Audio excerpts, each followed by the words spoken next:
Hey everyone, I am back with a new video and this is going to be another speed paint video, but this time it is much longer and much slower compared to my normal speed paint videos.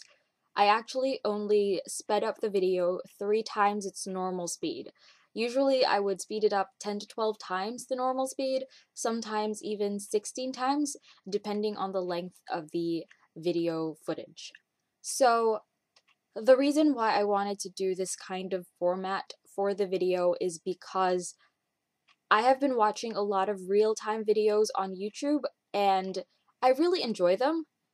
I already mentioned this in my previous video, how I've been sketching a lot and also exploring a newish style, and whenever I sketch, I like to have some sort of sound in the background.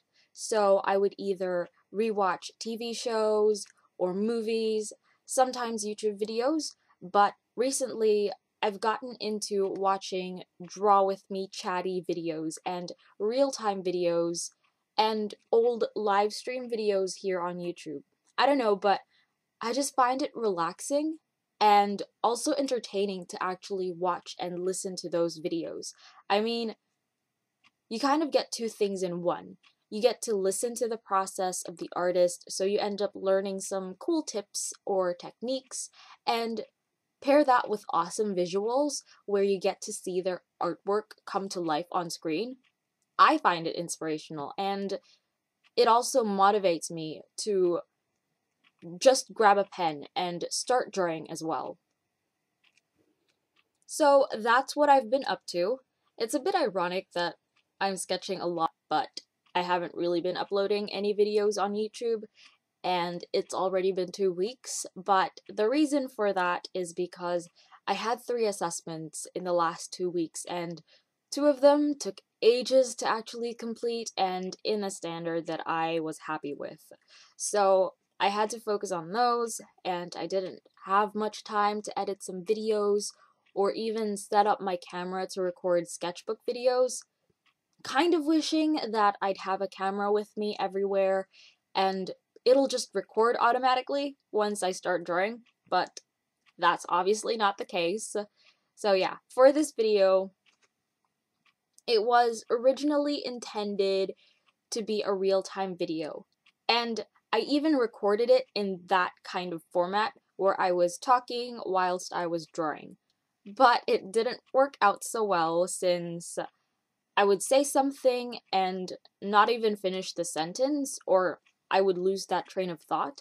So then some parts of the video were just dead silent, and I could have potentially edited them out, but it was a pretty big chunk when combined together. Plus, a lot of what I was really saying were either mumbles, incomplete sentences, or they just didn't make much sense. That's why I just decided to speed up the video and record a separate narration. I even wanted to record a separate narration and keep the normal speed of the video, but it took an hour and it was very intimidating to find a topic to talk about for that length of time. Plus, I didn't want to be talking for an hour, so I think I might have to get used to talking whilst drawing. I'll give it a few more tries maybe, but real-time videos will probably just have to be videos for the future. Who knows, really? So that's that. I guess I'll just talk about what I'm actually doing in this video, although I don't really want to say too much since I want to make another video, like, for this artwork, and hopefully it'll all make sense once I explain what's going on. So, one day, I was in the mood for sketching, and so obviously I grabbed a pencil and my sketchbook and just started drawing. I didn't really have anything in mind at that time. I was just drawing a random face because I like drawing faces, and so it's kind of like a default setting for me. Literally, I would just draw a circle if I'm bored, and then that would transform to a face, and it's always the same 3/4 angled headshot. I draw those all the time pretty much, so yeah, I was just drawing away, and the drawing eventually transformed into something I didn't expect. I mean, I wasn't really intending the sketch to be anything. It was kind of just like a warm-up sketch. But yeah, it turned out to be something that I really liked. And a concept or an idea emerged from that. So what I did was I further explored the sketch, therefore drawing 2 more sketches, trying to refine things such as composition and other elements that I wanted in the artwork. And it kind of just developed from there. And as I was drawing, I had a vision in my head that I wanted the drawing to turn into a major artwork that I would do. I've been wanting to expand my art portfolio, I guess. I mean, I don't have an actual portfolio, but if I were to make one, I would like this drawing to be included in it, if that makes sense. So I wanted this to be a larger piece, but I didn't know how to go about it.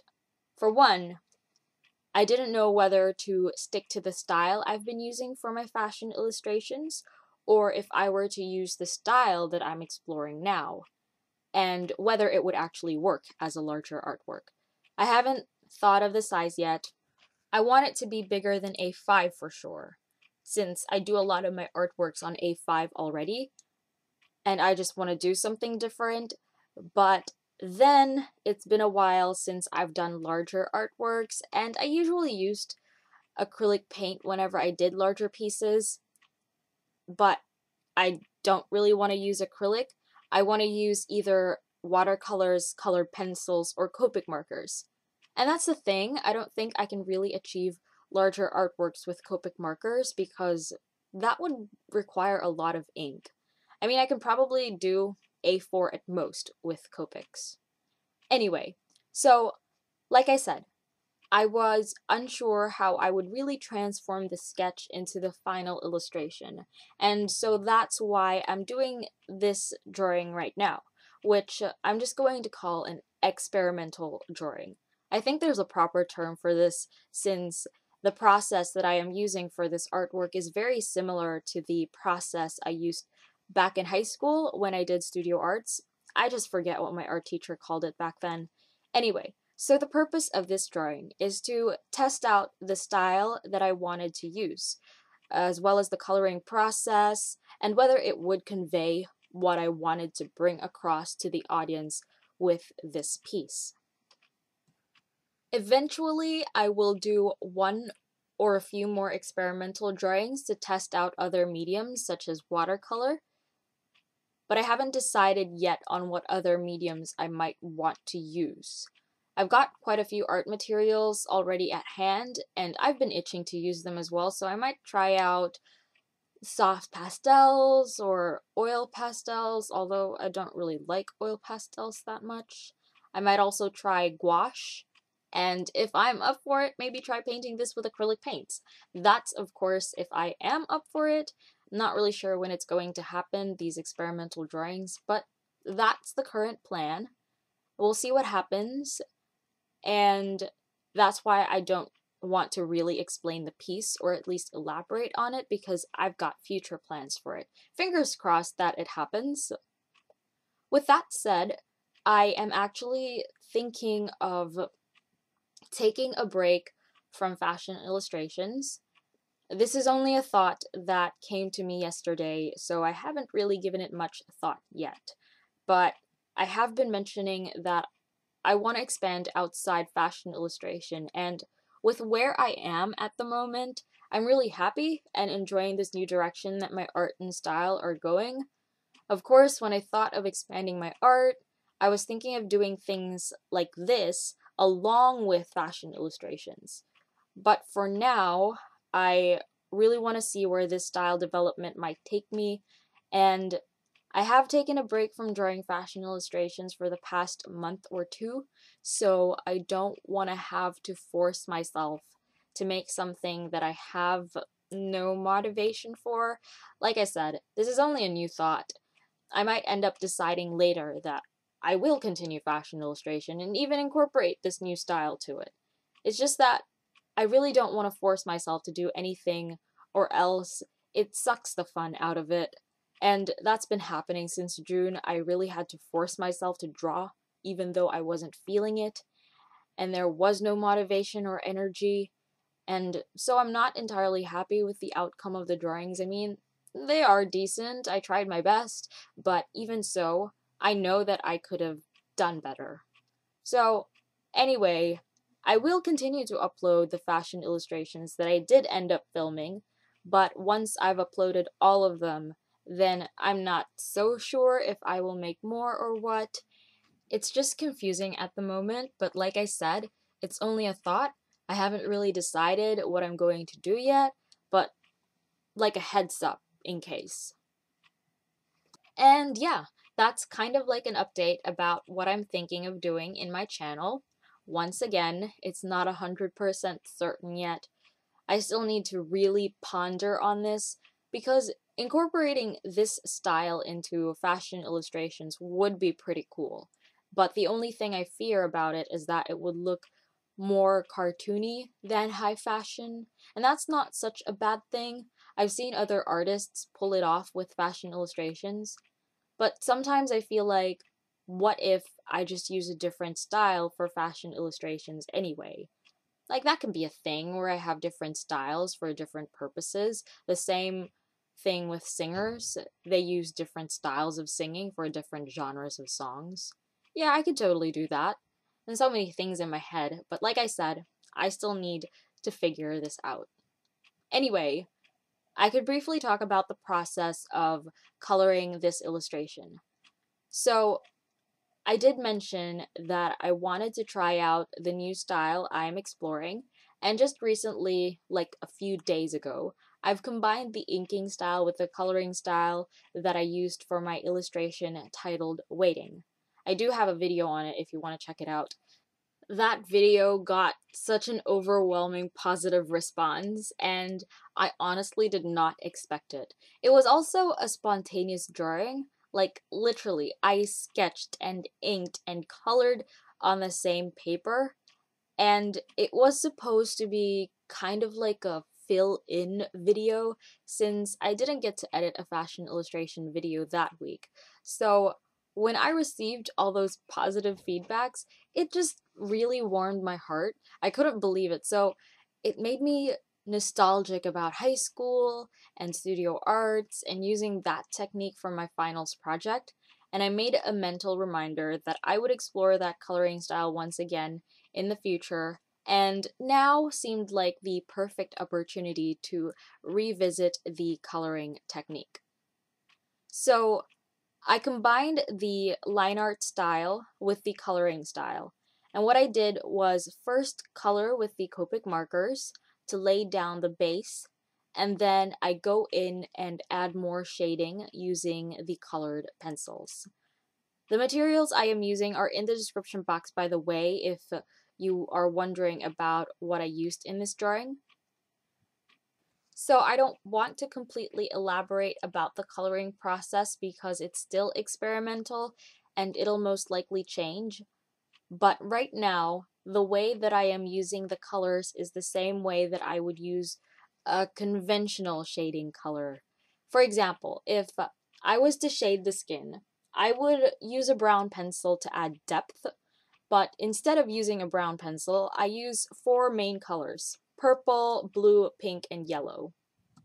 The colors do not represent any kind of special lighting that might be used on the drawing. It's basically just substitute colors for what I would have used as conventional shading colors. I hope that makes sense. I might make a tutorial on this coloring technique once I get the hang of it, because for now it's kind of a hit and miss. Fortunately for this one, it was a hit, so that's a massive relief. I'll still need to practice though before I am comfortable enough to explain it in more detail. And yeah, with the hair, I actually left it uncolored, which I haven't really decided if I like it yet or if I don't. I mean, I like the look of unfinished hair, but I also want to color hair sometimes. Once again, that needs to be figured out. Like, how can I go about coloring hair without making it look finished. And I actually find that I enjoy doing the line art for the hair than actually coloring it, which is why I leave it uncolored. But then again, it could be a missed opportunity to have colored hair for my illustrations. For this one though, I left it uncolored because I didn't know what color I wanted for the hair. I mean, I was already using a variety of colors for the skin, so adding more colors for the hair could be too distracting or overdone. So in the end, I also had to add this background color since the hair was white and the background was white. There was too much, and the hair ended up blending in with the background. Sure, there were the black lines to separate what was hair and what was the background, but it still looked way too white, so I decided to just block in an ivory color for the background to really make the separation clear. And I like it because it makes the hair stand out. Plus, the ivory color isn't too harsh next to the colors I used for the skin. So, yeah, that's what I did for this drawing. I'm fairly happy with the outcome. I really do enjoy working with Copic markers and colored pencils as a nice combination, but I don't want to make a decision now. I will have to make the other experimental drawings later to really evaluate which one I like most, or which medium or style of colors is best suited to really convey the idea to the viewers. Anyway, that is it for this video. I hope this wasn't too boring or too long. Since it's a new format, I would really appreciate some feedback if you liked this kind of video, or if you much preferred the 8 to 10 minute time-lapse videos, or if you would like to see real-time videos on my channel. Let me know in the comments below, and if you did enjoy this video, then please do give it a thumbs up. Feel free to subscribe as well for more videos. You can also check out my other social media links in the description box. I've got Instagram, Tumblr, Twitter, and Facebook. And that is it. Thank you so much for watching, and I will see you in my next one.